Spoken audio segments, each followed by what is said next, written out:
Welcome back to Heroes in Light and Shadow, and now we begin Operation Warp Star. So what I'm going to do is I'm going to have Sirius trade the Warp Star he just obtained over to Militia, then have her use the Warp Star to warp Zane, carrying the VIP card, remember this, all the way up there. So that little gap in the ice there. Yes, the secret shop is here, but you can't actually reach this one without the Warp Star. Now this secret shop is a bit special, very special. Yep, this is the secret dragon shop. Here you can buy dragon stones. Unfortunately you can only buy one of each, but here you can buy Ice Stone, Fire Stone, Mage Stone, and Wyvern Stone. I'm cleaning them out except for the Fire Stone because I've already got 2 of those, and it's probably the least useful one anyway. I just bought those, yeah, just really to show it off, but basically, yeah, you actually really want to use the silver card for that because they're really bloody expensive otherwise.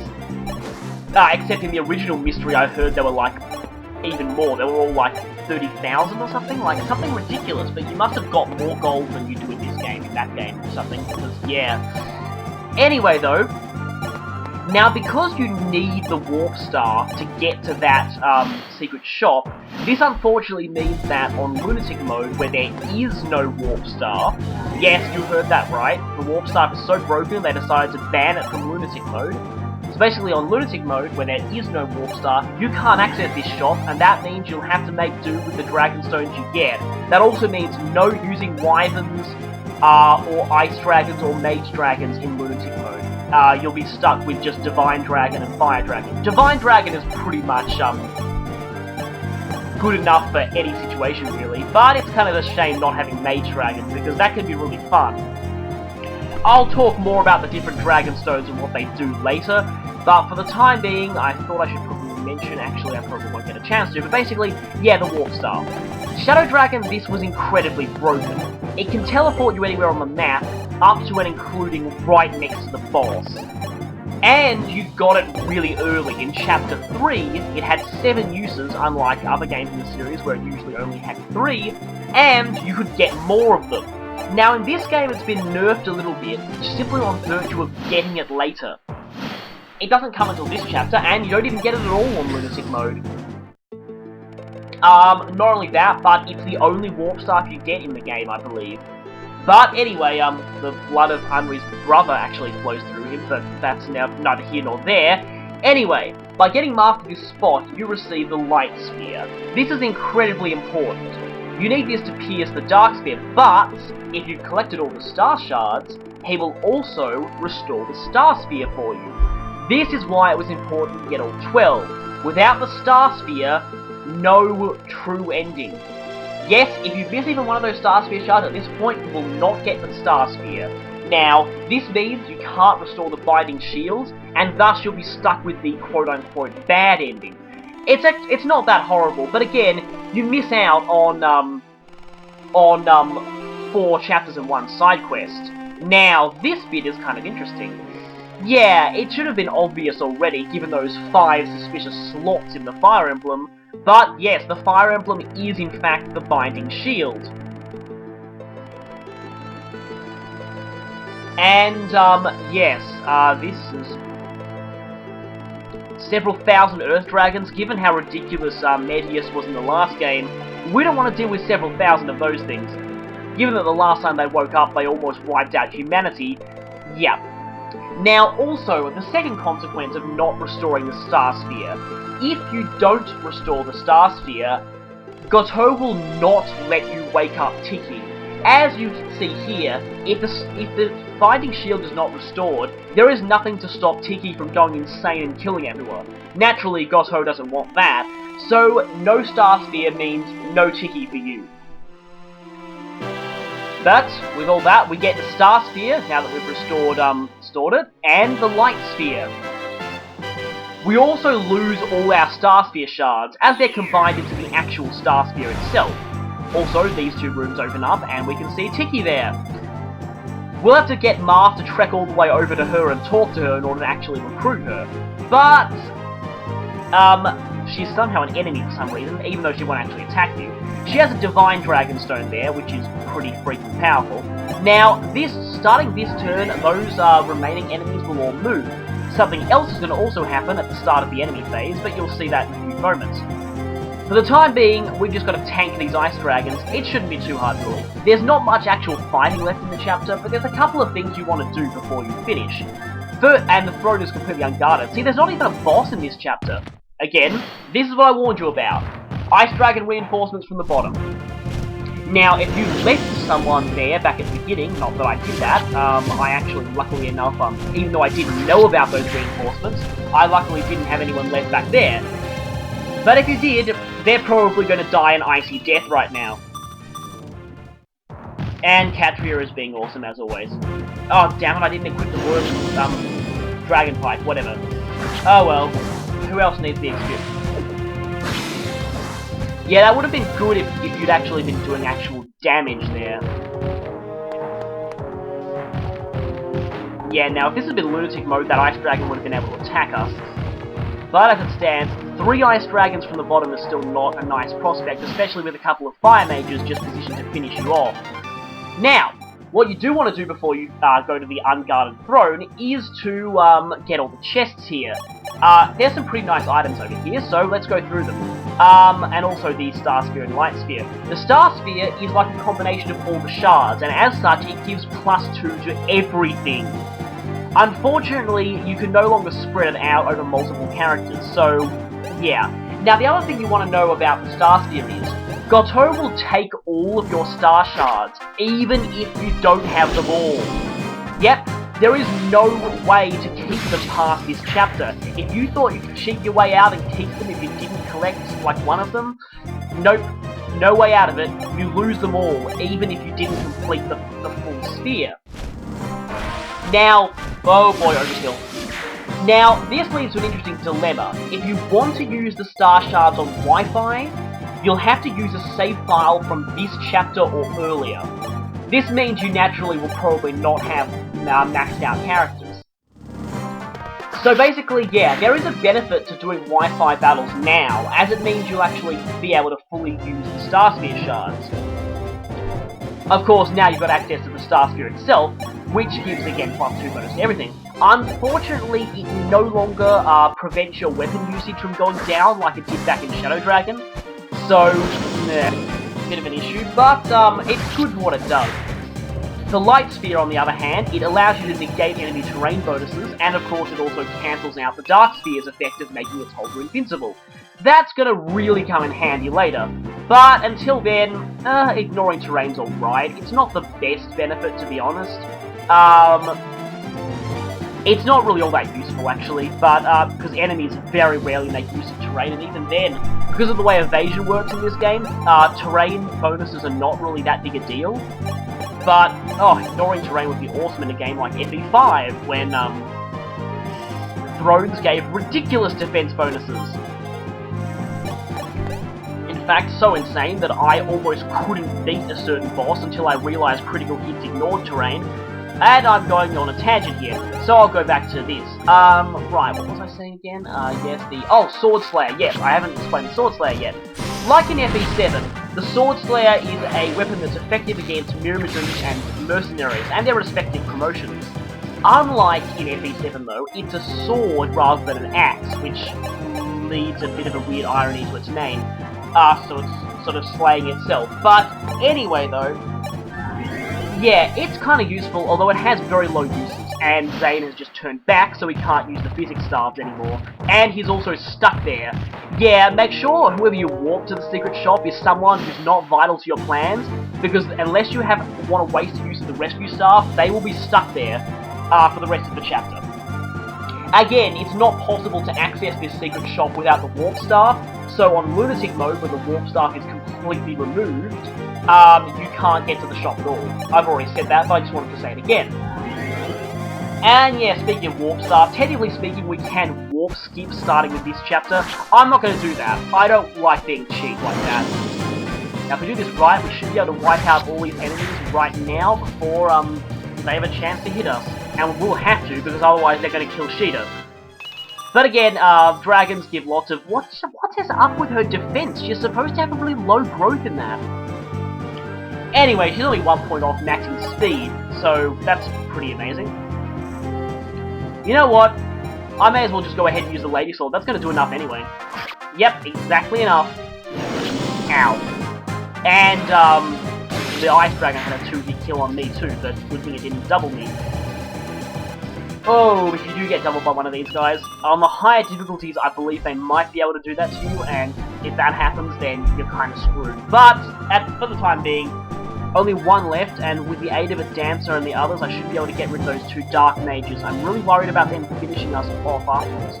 Though I would really like Bast to get a kill, and Katria, because, yeah, they're a little behind in the experience department. A little behind. These are also the only enemies left on the map, by the way, so, yeah. Not much fighting in this chapter. It's kind of a nice breather, given how intense the last few chapters were, though they're still some of my favourite chapters in the series. Oh yeah. Come on, Katria, show your brokenness, and you just did. And show your brokenness in this level up. Come on. That was more characteristic of Sheeta than you, but you've maxed your speed in only 3 levels since promotion. Yeah, she is kind of broken, if you haven't got the picture by now. Yep, so broken. And in the original mystery, she will have pretty much maxed everything by now, because everything capped at 20. Now that everything doesn't cap at 20, she's even more broken, which is kind of ridiculous. He needs the experience more. Come on, crit. Yeah, there we go. And that should be everyone. No victory is near theme just yet. Actually, speaking of the victory is near theme, it's very soon, once we get Tiki, it's going to override the current theme. So I should just tell you this. This music, this is the last chapter you'll be hearing this player phase theme. And the enemy phase theme too, except there are no more enemies, so you won't be hearing that anyway. This has been a pretty nice chapter theme. The enemy phase theme is kind of generic, but it works for the situation. It really does fit the mood. And another promotion here. Picking up another Master Seal. I'm kind of glad I saved Militia's promotion until later, because, yeah, I mean, I don't really need her as much as everyone else right now, and I didn't want to skip on someone else not being promoted. Also, it's kind of vital that you have your My Unit promoted by now, because in a couple of chapters, they're going to need to be at least level 5 promoted. There's a reason for this, which you'll find out in a little while, but for the time being, we're all injured quite badly, but we can just use that as experience for the newly promoted Militia, who now actually finally can gain experience. And are rating ourselves in a big line just because we can, and Zane is still stuck up there. For some reason, the ice there counts as water terrain, so... oh yes, I forgot to mention that Zane can walk on water in his normal form, which is very strange, but if you need someone who can do that, then, I don't know, maybe one of the only advantages of his untransformed state? Anyway. Right, you can recruit Tiki here by talking with Ma, but remember that if you didn't restore the Star Sphere, you won't be able to get her. Gotoh will simply refuse to open this room if you haven't got the Star Sphere, and Tiki will still be sleeping. Which presumably doesn't totally screw up the plot of Awakening, but... Anyway, Tiki is talking about her nightmares here, which actually do sound quite disturbing. But... yeah, now that we know that Tiki is going to be appearing as an older version of herself in Awakening, yeah, it lends a whole new, meaning to all this stuff here. Well, not so much meaning, just, I mean...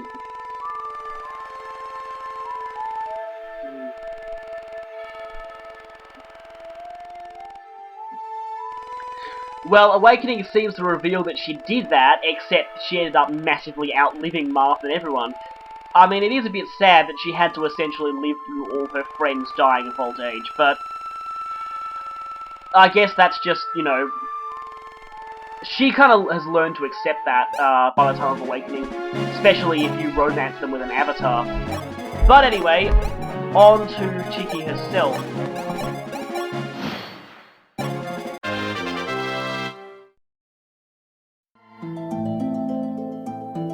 In case you couldn't tell, Tiki is much, much better than Bantu.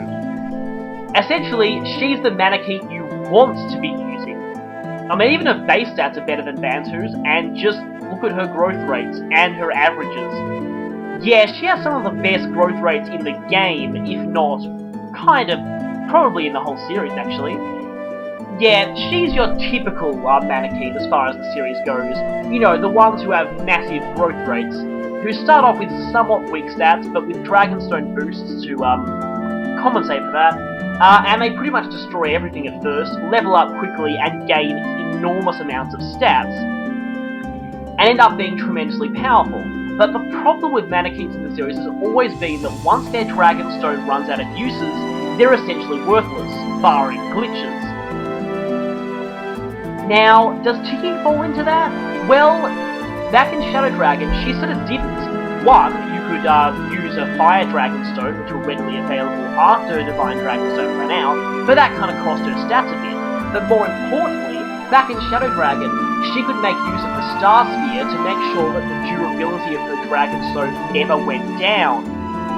This was probably, yes, the best use of the Star Sphere you could find, and that really helped her. It essentially gave her infinite uses on that and made her useful throughout the entire game. In this one, the Star Sphere doesn't do that anymore, which means that you'd think that she probably took a bit of a hit in usability.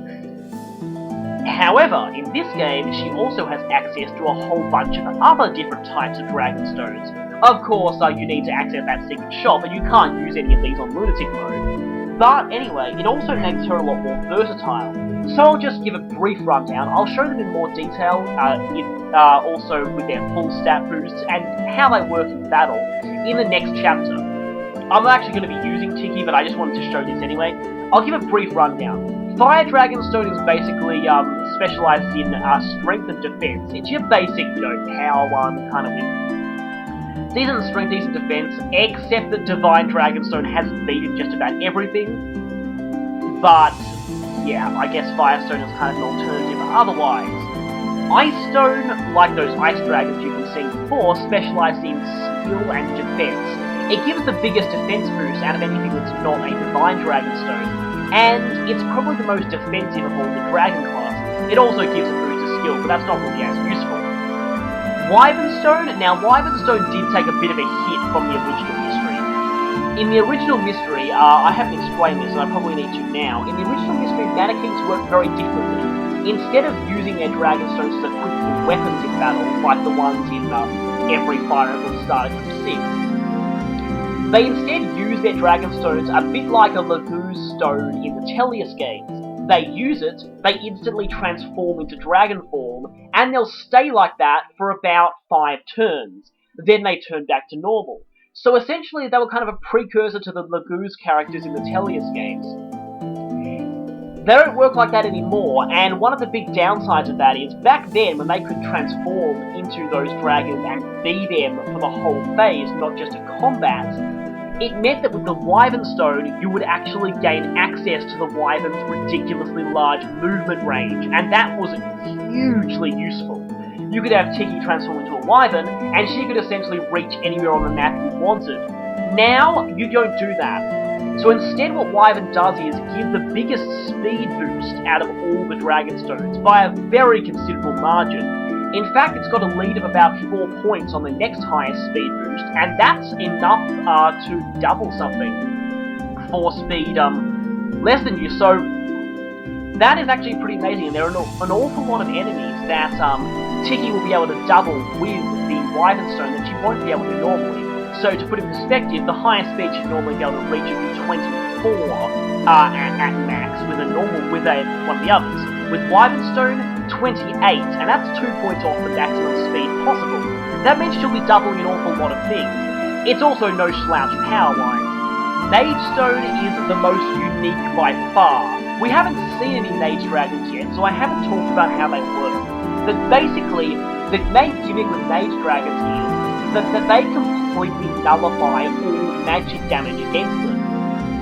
Yes, any magic cast against a Mage Dragon will immediately do 0 damage. They are just completely immune and will shrug it off with no ill effects whatsoever.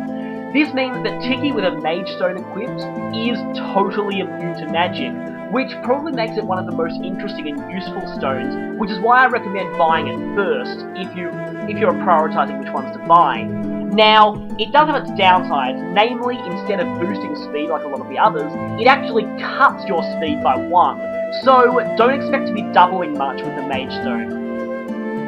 That being said though, when you're really only going to be using it when fighting mages, and they're not really known for their speed anyway, you don't really need that. For the most part, again, you'll only be using it when fighting mages, just to make, their magic not be able to do any damage to you.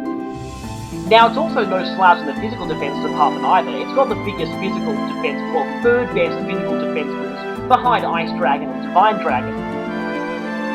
Which means that, yeah, it can defend itself pretty well against physical attacks too. So all in all, Mage Dragon is pretty good. It's only got the weakness that it's very, very hard to double with it. So that's basically the Dragon Stones explained. I'll show those off in more detail next part. But yeah, so like I said, Tiki is a lot more versatile than she used to be. And that does help. The problem is though, all those Dragon Stones now are constrained by limited uses. And you can't make them indestructible like you could in Shadow Dragon. I don't know if the Hammer and Staff works on them in this game. In some games it doesn't work on Dragon Stones, and in other games it does, so I'm not really sure. But even then, the Hammer and Staff only has 3 uses now, so you're not going to get much use out of it anyway. There is, however, I probably haven't actually explained Divine Dragon yet. Basically, Divine Dragon is kind of the Infinity +1 of the Dragon classes. It gives amazing boost to strength and defense without suffering in speed. And it's effective against dragons. That would have been really helpful if we had got Tiki before we went through 3 whole chapters full of dragons. Basically, that whole effective against dragons thing, you're not going to be seeing that in action until the very final chapters. By the time we get there, we actually get another Manakete who may do that job better. So that's a bit of an issue that Tiki has. She kind of suffers from a little bit joining a bit, not joining too late to be useful, but it really would have been more useful if she had joined just a bit earlier. But she's still pretty good as she is, and with those amazing growth rates, she's going to be gaining stats fast. Another thing to note about this, she is very good to use in the drill grounds, because those amazing growths mean that she's guaranteed to gain lots of stat boosts, and she demolishes just about everything in there and gains massive bucket loads of experience. So if you're going to use her, drill grounds is probably the way to go. And I've talked on about Tiki for a while, but I feel she deserves a special explanation, given how, special she is in this game. So, that's basically all I can say about her. I'm not going to be using her, although I would really like to. If there were just more deployment slots, I would probably use her. But as it stands, I'm not going to have the chance. But, you will be seeing some Manakete action later, but I mean much, much, much later. For the time being though, Tiki is still a very interesting character and a pretty useful one to use. Just get her some experience in the drill grounds before sending her out into actual combat. And victory is near theme. Now I'm going to have her take all these other stones from the convoy because Marth just happens to be there. I might as well give her a fire stone just to show that. They've all got 30 uses, but you can only have 1 of each of the other stones. So here are the boosts, if you want to look at them. They should pretty much speak for themselves. Yeah, oh wait, okay, 27. Wyvern Stone only gives +7, I thought it gave +8. And yes, Mage Stone does lower speed. Divine Stone is the most powerful, but it's also the most limited. So you only want to use that when you really need to, or when fighting dragons, which unfortunately you won't get much chance to do now. And Fina finally hits her disappointingly low speed cap. Why didn't they give her 30? It makes so... Seriously, whoever decided not to give her a 30 speed cap was a complete idiot who deserves to be whacked. 25! That's lower than Hero! Anyway, Marth's very close to the throne. Before that, we've got 2 chests we need to get, and they contain interesting items. This one contains the Again Staff.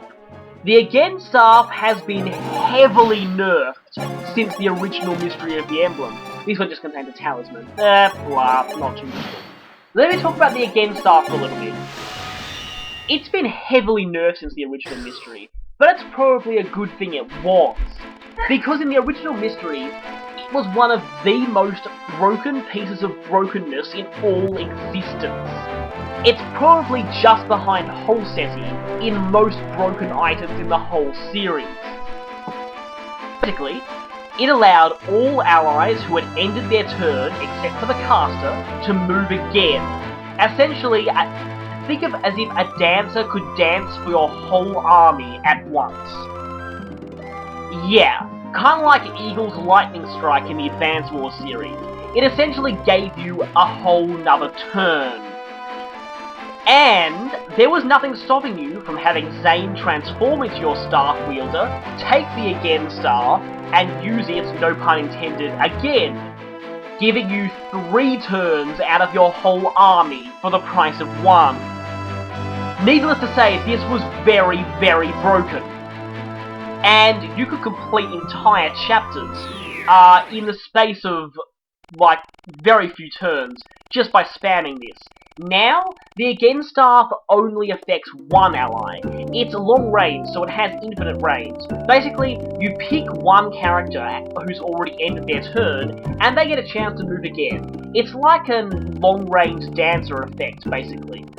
So it's much less broken than it used to be. It's still very, very powerful, but you'll want to save it for the later chapters when you'll really be needing it. You will get another one a bit later in the game, but, anyway, yeah. Now, an awful lot of stuff happened back there that I didn't get a chance to explain. So basically, Garnet is back, and so was a really awesome theme known as Legend of the Divine Dragon New Saga. There was earlier one called Old Saga that played when you first spoke to Gotoh in this chapter, and now Zane is clearly trying to scam Mary Sue, and she's gullible enough to fall for it.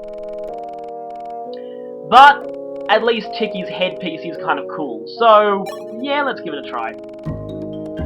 So, in this chapter, many mysteries have been revealed, as per the title. But, unfortunately, not the mystery of becoming more powerful all of a sudden. That was just Zane trolling. However, one mystery still remains, and this is one I would like to discuss. Gotoh revealed a lot of things in this chapter, but there's one thing he didn't spell out explicitly, though the clues are still there if you look for them.